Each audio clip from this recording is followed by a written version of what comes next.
ના વાંક એમનો જ છે, એમને ગટરમાં ઉતારવા જોઈતા જ નતા કે ભાઈ ગટરમાં અમારું કામ જ નથી, અમારું કામ હાઉસકીપિંગનું છે, અમે ટોયલેટ કરીએ છીએ કે ભાઈ કચરા પોતા કરીએ, આ કામ છે, ગટરમાં ઉતારવાનું કામ અમારું છે જ નહીં। એમને જાહેર બી કરતા નથી કે એમના મરી ગયા છે।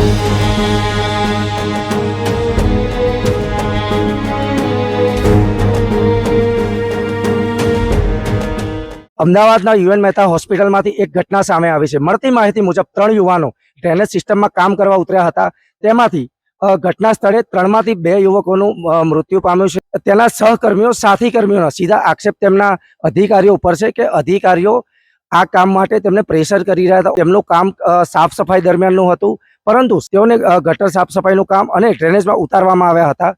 શું છે સમગ્ર ઘટના, જુઓ આગળ વિડીયોમાં।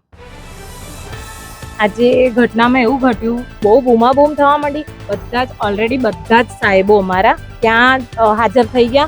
પછી અમે જઈને ઘટના સ્થળે હું પોતે ત્યાં જઈને પછી અમે જોયું જગ્યા જ નથી, અંદર એક માણસ જાય ને એ પછી બીજું જાય તો પાછું આવે નહીં। એમાં જે રોકીભાઈ હતા એ પહેલા ગયા, એના પછી ગયા સાહિલભાઈ રોકીભાઈને બચાવવા, પણ રોકીભાઈ જેવા અંદર ગયા, અંદરનો ગેસ એમને એકદમથી જ એમને પોતે સહન ના કરી શકાય એટલે પોતે અંદર બેભાન થઈ ગયા। બેભાન અવસ્થામાં એમને જોડે શું થાય, પછી એ ગયા સાહિલભાઈ ગયા, હવે સાહિલભાઈ ગયા એમની પાછળ સાહિલભાઈને બચાવવા પ્રવીણભાઈ ગયા। એમને ગટરમાં ઉતારવા જોઈતા જ નતા કે ભાઈ ગટરમાં અમારું કામ જ નથી, અમારું કામ હાઉસકીપિંગનું છે, અમે ટોયલેટ કરીએ છીએ કે ભાઈ કચરા પોતા કરીએ, આ કામ છે, ગટરમાં ઉતારવાનું કામ અમારું છે જ નહીં।